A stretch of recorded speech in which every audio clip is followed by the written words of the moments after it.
ద్వాపరయుగంలో జరిగిన ఈ కథకి చిన్న చరిత్ర ఉంది. అఖండ భారతదేశంలో ద్వారకా నగరంలో ఉన్న పౌండ్రక వాసుదేవుని రాజ్యంలో తానే కృష్ణుణ్ణి అని మహావిష్ణు అవతారమని అందరినీ ఒప్పించాడు. ఒప్పుకోని వాళ్ళని దారుణాతి దారుణంగా మృత్యువుకు అర్పించాడు. తన సైనికులతో ఒకరోజు కృష్ణుణ్ణి తన ఆయుధాలు నాకు సమర్పించి నన్ను శరణు వేడితే తన ప్రాణాలతో వదిలేస్తానని చెప్పమన్నాడు. అది విన్న శ్రీకృష్ణుడు చిరుమందహాసంతో యుద్ధరంగానికి రమ్మని ఆహ్వానించాడు.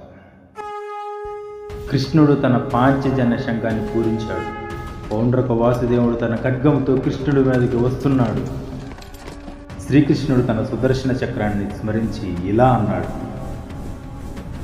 పౌండ్రక, ఇప్పటికైనా మారు, లేకపోతే నా ఈ సుదర్శన చక్రాన్ని ఆజ్ఞాపిస్తున్నాను శత్రు సంహారం కోసం.